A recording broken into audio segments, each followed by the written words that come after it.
मुकाबरा क्या है? मुजादला वो झगड़ा जिसमें ये मकसूद हो कि मद्दे मुकाबिल को इल्ज़ाम दिया जाए, इसमें सवाब की नीयत इजहार हक यानी मकसूद ना हो, यानी सवाब या मकसद हासिल करना ना हो, बल्कि फरीक मुखालिफ को हराना मकसूद हो।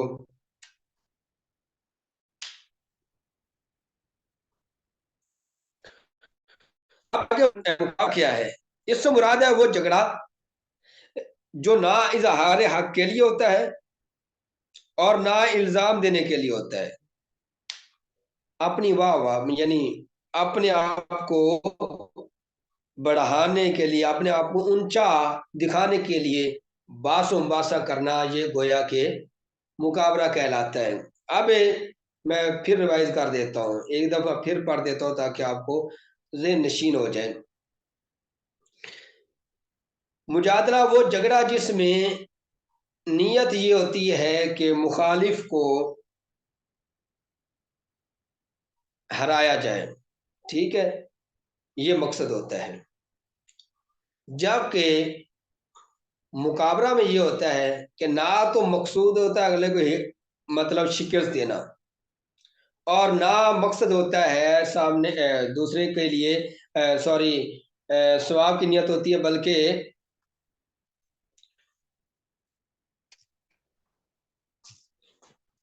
बल्कि सिर्फ अपनी इल्मी जो है ना बढ़ाई वो बयान करने की गरज से, वाज़ेह करने की गरज से बात करना, यह मुकाबरा कहलाता है। यानी मुजादला में एक चीज तो होती है कि फरीक मुखालिफ को शिकस्त देना मकसूद होता है, जबकि मुकाबरा में ना तो शिकस्त देना मकसद होता है और ना सवाब की नियत होती है। इनके दरमियान अमूम खसूस मुतलक की निस्बत है। अब अमूम खसूस मुतलक, अब ये मनती के रिलेटेड चीज है जो आप सर रहील साहब से गालबन पढ़ रहे हैं। तो इससे मुराद है अमूम खुसूस मुतलक है, इससे मुराद है कि एक चीज एक एतबार से ये तीनों बराबर है। अमूम खुसूस मुतलक यानी सारों में ये चीज यकसा है। बास करना, बासा करना, गुफ्तगू करना, तो मुनाजरा में भी बात, मुकाबरा में भी गुफ्तगू होती है, मुनाजरा में भी होती है और मुजादला में भी होती। गोया के गुफ्तगू के एतबार से ये सारे बराबर है। तो यानी ये आम हो या खास हो, ये सब एक जैसे। उसके बाद दलील की तारीफ, नेज दलील की तारीफ पर जो वारिद होने वाला एतराज है उसको हल करें या उसका जवाब दें। और दूसरा जो है दलील लम्मी और दलील अन्नी, ये अन्नी लफ्ज है, इन्नी लफ्ज नहीं है।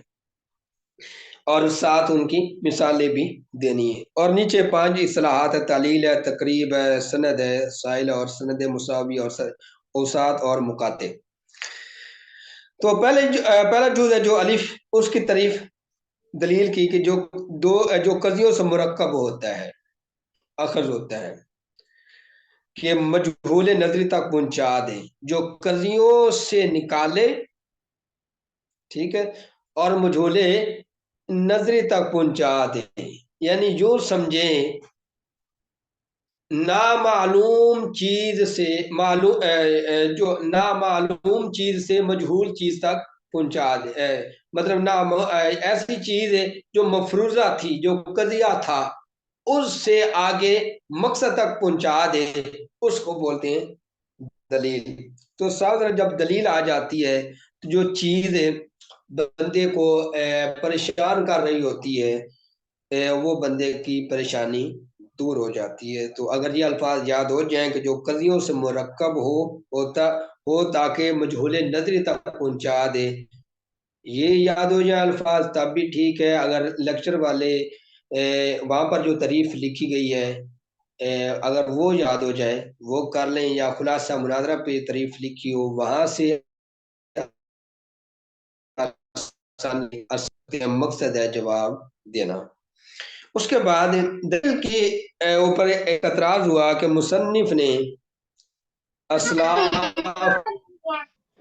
अपने कमरे में पढ़ते हैं। जी एतराज हुआ कि मुसन्निफ ने असलाफ की बयान करदा दलील की तारीफ बयान क्यों नहीं की।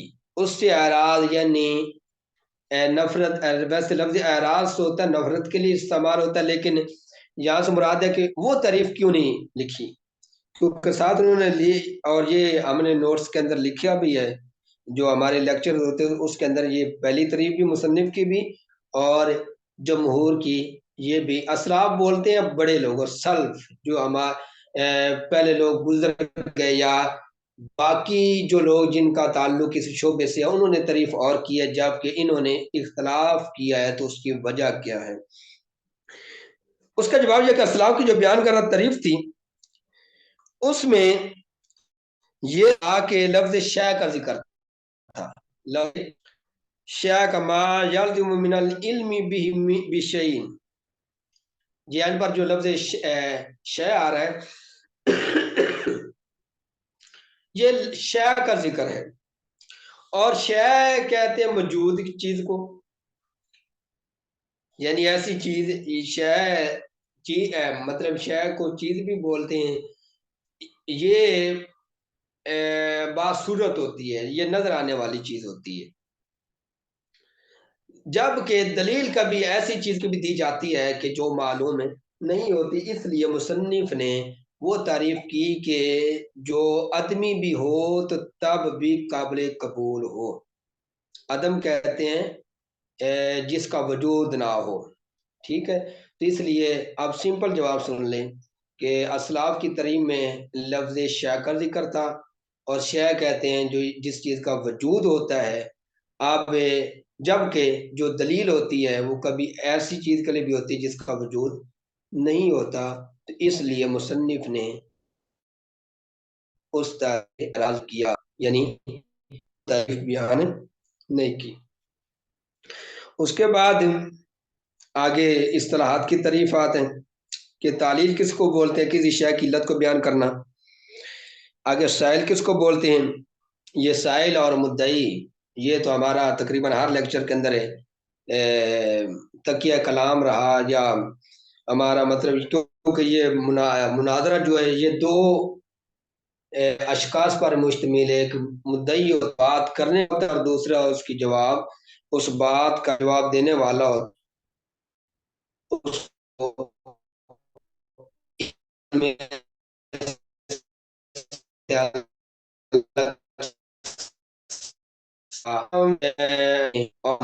करने वाला साइल बोलते हैं।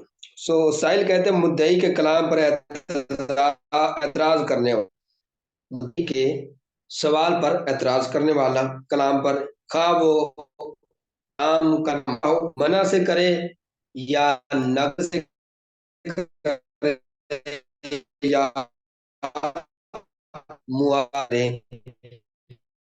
आप पहले यार से और चौथा भी है भी पास होती है। बहरहाल ज्यादा जो है ना मनु सामने पड़ी थी, उसको आप अच्छे तरीके से देख लेना है। मुद्दई के कलाम पर एतराज करने एतराज या तो मना करेगा, तालाबुद दलीली अला मुकद्दमती मुअय्यना, ये मना की तारीफ है कि जो दलील पेश करेगा मुद्दई, जो दावा करेगा उस पर दलील तलब करना, ये मना कह रहा है। और नकल से मुराद है कि फरीक मुखालिफ की तक जो ना दलील को दलील के साथ ही तोड़ना। उसके बाद सॉरी इसकी तारीफ में एक लफ्ज़ अब मेरे वो ज़हन में नहीं आ रहा, क्योंकि ये मुआवजा की तारीफ मैंने आपको ये अभी कर दिया, तो इसलिए आप नकल की तारीफ देख लें। अब साथ इससे सॉरी मुकातिम वो मुकदमात जिन पर बास खत्म होती है, ठीक है। यानी वो मुकदमात, मुकदमा एक कलाम होता है उसमें कई मुकदमा बन जाते हैं। जिस तरह एक सिंपल मिसाल लें कि मैं लाहौर गया, अब लाहौर ये लफ्ज़ मैं अलग मुकदमा है, लाहौर अलग मुकदमा है, यानी एक एक चीज को अलग कर देना ये मुकदमा कहलाते हैं। इसलिए ये मुकदमा को यहाँ खास जो होता है ना उसको ज़हन में सवार कर लेना कि पता मुकदमात क्या चीज़ है। तो एक जुमले के अलग अलग पार्टीशन यानी उसको अलग अलग कर देना ये मुकदमात कहलाते हैं। तो मुकाते से मुराद वो मुकदमात जिन पर बास खत्म हो जाए। उसके बाद अरसा है, सॉरी अरसात लफ्ज नहीं, औसात है।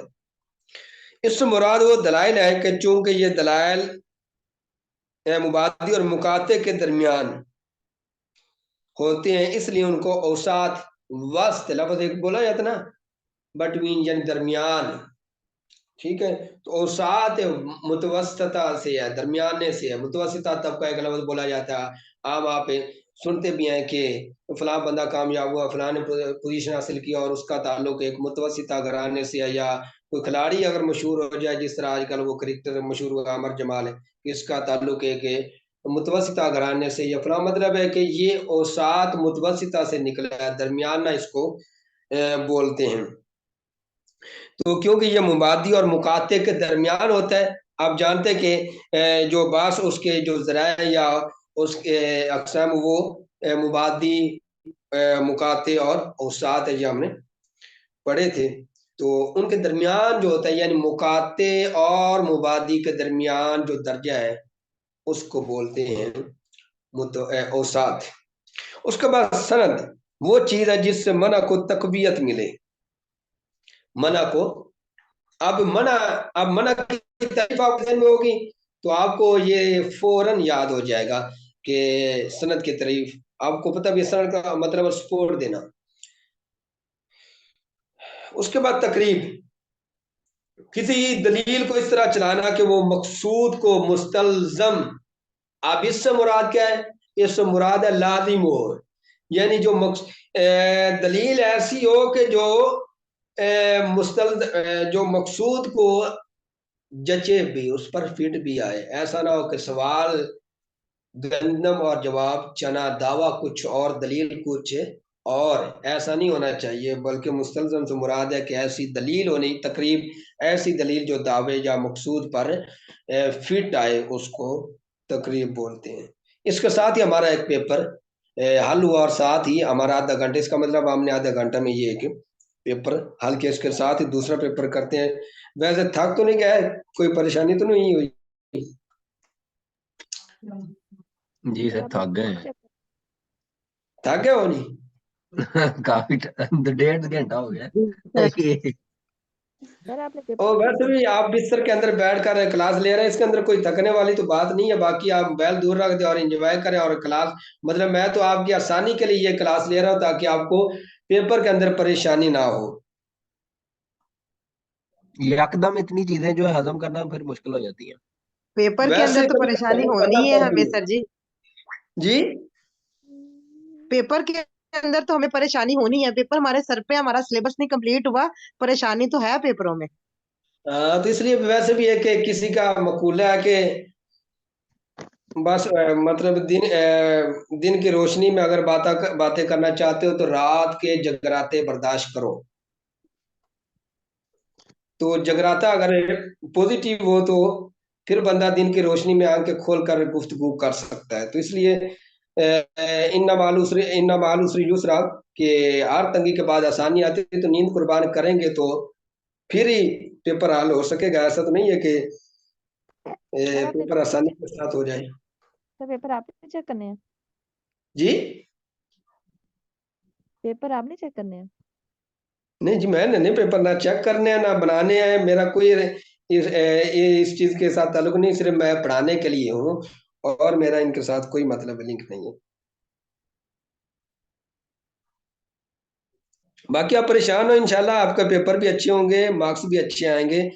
ऐसी कोई परेशानी नहीं है कि आप मतलब आपके पेपर या मतलब है कि फेल हो जाए, ऐसा कोई नहीं है। इंशाल्लाह बड़ी उम्मीद है, बड़ी तसल्ली है कि आप अच्छे नंबरों के साथ पास होंगे इंशाल्लाह। पास कितने वाला होता है वैसे, ये नहीं जानती। 40 वाला पास होता है? जी उसके बाद आगे ना, ये अगर आपके पास ये गाइड है तो 113 सवा नंबर है, वहां पे दूसरा पेपर शुरू हो रहा है 2015 का। तो इसका वैसे पहला जुज है, इबारत है, वो इबारत हमने हल नहीं करनी। हम इसका जीम जुज फिल करेंगे। इबारत इसलिए फिल नहीं करनी क्योंकि जो आपका सिलेबस है वो उर्दू है, तो इसलिए मैंने उर्दू के जो सवाल है वो ही आपको हल करवाने हैं। तो मुकदमा की तारीफ, दूसरा जुज है जो जिम जुज है कि मुकदमा की इल्म मुनाजरा के मुताबिक तारीफ करें कि मुकदमा किस चीज को बोलते हैं। नेल मुकदमा की अकसाम बयान करें। तो मुकदमा की तारीफ यह है कि जिस पर दलील की सेहत मौजूद हो, मकूफ हो, सॉरी मकूफ कहते हैं ठहरा हुआ, ठीक है। तो यानी कि गोया के जिस पर दलील की सेहत से मुराद है सही होना, जिसके जरिए दलील सही हो। यानी मुकदमा आप जानते हैं जो पहली चीज होती है, मुकदमातुल जायज भी एक लफ्ज बोला जाता है। तो जिस पर दलील का सही होना माकूफ हो उससे बोलते हैं मुकदमा। अब उसकी आगे दो अक़साम है, मुकदमतुल किताब है और मुकदमतुल इल्म है। मुकदमतुल किताब से क्या मुराद है? वो कलाम है जो मकसद से कबल जिक्र किया जाए, जो मकसद से पहले जिक्र किया जाए। इसी तरह मुकदमतुल इल्म से क्या मुराद है? वो मुकदमा जिस पर इल्म में शुरू होना वजह बसीरत माकूफ हो। यानी इसमें थोड़ी सी एक चीज जो है ना आप ज़हन में रखें कि एक होता मुकदमतुल किताब, उससे मुराद एक खास उन्वान होता है, ठीक है। और मुकदमतुल इल्म में कोई भी उन्वान हो सकता है, यानी मखसूस नहीं होता, बल्कि इससे मुराद कोई भी इल्म हो सकता है। तो आप ये इन अल्फाज के साथ आप मुकदमा की तारीफ लिख सकते हैं। पहले वाली तो बात समझ आती है, लेकिन दूसरे की तारीफ ये है कि ये वो मुकदमा जिस पर किसी भी इल्म का दारो मदार हो, उसको मुकदमतुल इल्म बोलते हैं। उससे मुराद उस इल्म की, कौन सा इल्म ये मुराद मालूम नहीं है, उसकी तारीफ, उसका मौजू और उसका फायदा मालूम हो सकता है। उसके बाद अगला सवाल है कि इबारत का तर्जमा और लफ्ज अल मुद्दई बतौर सीगा मुतय्यन करें। अब इबारत में मुद्दई की तारीफ है, वल मुद्दई अल मुद्दई मन नसब नफ्सहु लिइस्बातिल हुक्मी, वैसे गलत और ये कि अब है, यानी यहाँ पर का तर्जुमा बनता है कि मुद्दई वो है जो अपने दावे को साबित करता है दलील के साथ या तंबीह के साथ, और साथ ही ये मुद्दई की तारीफ भी है। मुद्दई की तारीफ आ जाए तब भी ये लिखें, तर्जुमा आ जाए तब भी ये लिखें। अब यहाँ पर एक गहरा सवाल हुआ है कि अल मुद्दई जो है ये सीगा कौन सा है? वैसे तो जो मुद्दई है वो इसमें फाइल है, दावा करने वाला, ठीक है। वाहिद मुजक्कर इसमें फाइल आपने इसको लिखना है। वैसे ये हमारे जब क्लासेस हो रही थी उस वक्त भी मैंने आपको ये करवाया था, अगर आपको याद हो तो। उसके बाद मुसन्निफ ने लफ्ज माँ के बजाय मन का इख्तियार किया है, इसकी वजह बयान करें। अब सिंपल सा जवाब है कि माँ जो है वो उसके अंदर कैद नहीं है, बल्कि माँ ज़कूल और गैर ज़वील अक़ूल, इस मुराद है अकल वाले जो चीज़ें हैं उनके लिए भी इस्तेमाल हो सकता है, और गैर अकल चीज़ों के लिए भी माँ का इस्तेमाल है हो सकता है। जबकि जो मन है वो सिर्फ ज़वील अक़ूल जिनके अंदर अकल होती है उनके लिए इस्तेमाल हो सकता है। तो क्योंकि मुनाजरा जो है वो इंसानों के दरमियान होता है, और इंसान ज़वील अक़ूल हैं जिनको अल्लाह ने अकल अता फरमाई है, इसलिए यहाँ पर मन का जिक्र हुआ है, माँ का जिक्र नहीं हुआ। लेकिन इस बात के हुक्म से बकौल शारे एक एतराज का जवाब दिया जा रहा है, और उस एतराज की तकरीर यानी एतराज की वजाहत भी करें और साथ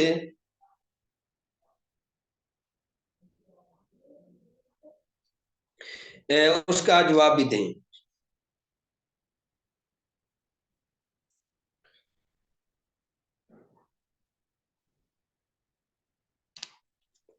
यहाँ पर वजाहत की हो कि सवाल की तकरीर यानी वजाहत ये है कि मुद्दई अपना दावा दलील से साबित करता मगर तंबीह से नहीं करता। फिर लफ्ज तंबीह का इस्तेमाल दुरुस्त नहीं है, तो उसका जवाब ये है कि इस जगह इबारत मुकद्दर है। मुकद्दर क्या, एक लफ्ज बोला जाता है तकदीरी और एक बोला जाता है लफ्जी। मुकद्दर है ऐसी चीज जो मख्फी हो, जो नजर है ना आ रही हो लेकिन हकीकत में वहां पर मौजूद हो, बोलते हैं।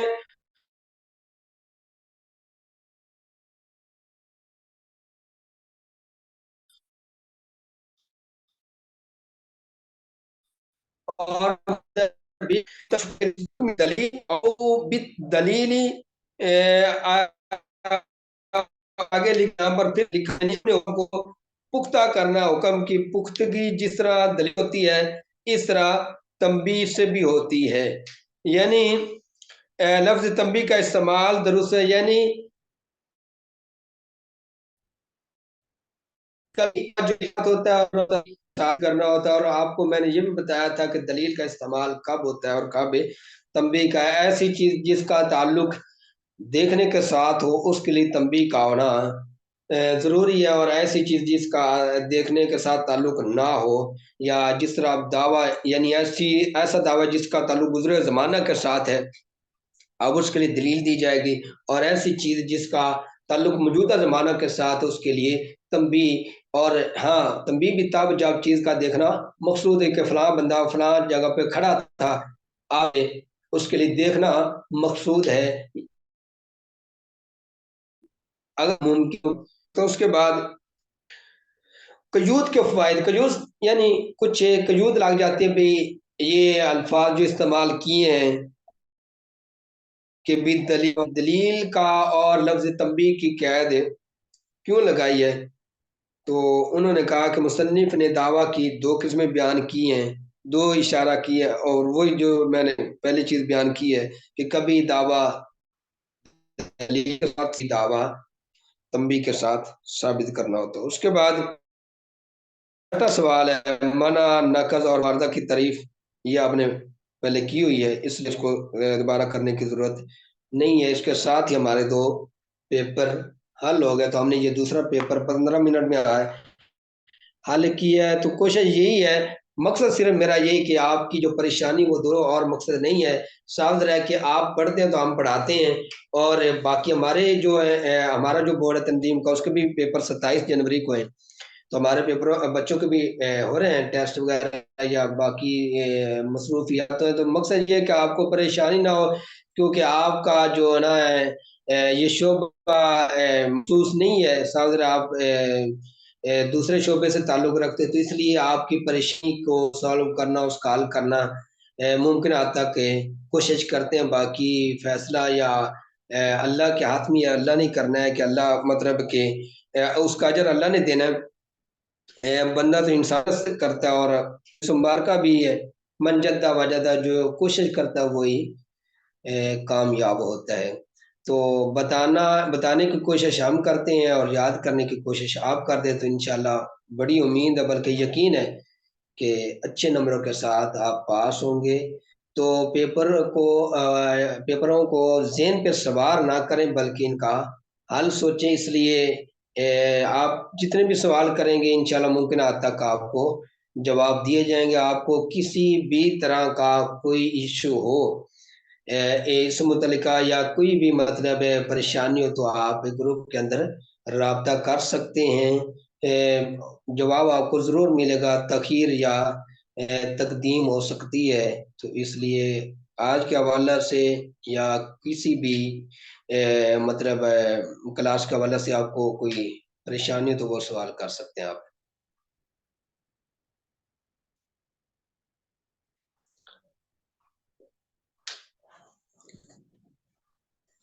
जी कोई सवाल नहीं है अस्सलाम वालेकुम। क्लास एंड पर। वालेकुम अस्सलाम जी। सर जी मुकदमा की तारीफ बताई थी, तो उसकी एग्जाम जब बता रहे थे तो सर जी प्रॉब्लम आ गया था मेरे मोबाइल में, इसलिए थोड़ा सा बता। जी मुकदमा की दो किस्में हैं, मुकदमतुल इल्म और मुकदमतुल किताब।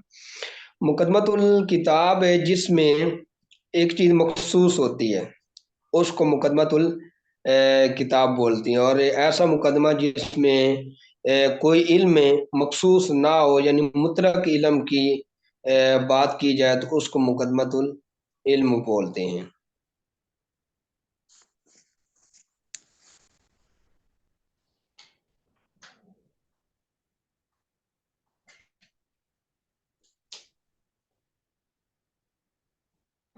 सर ये वही पेपर है ना, दो जो हमने इनकी पहले असाइनमेंट भी तैयार की है, हमारे असाइनमेंट में भी हमने लिखे हुए हैं क्वेश्चंस।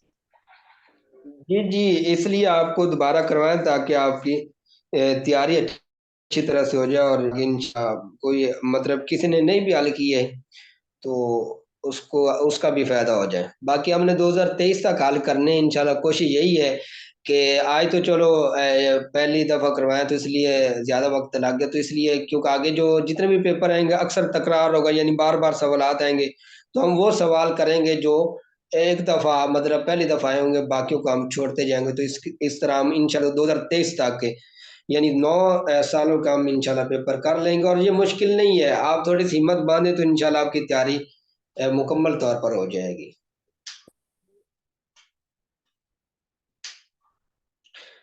जी, इनके अलावा किसी और का सवाल?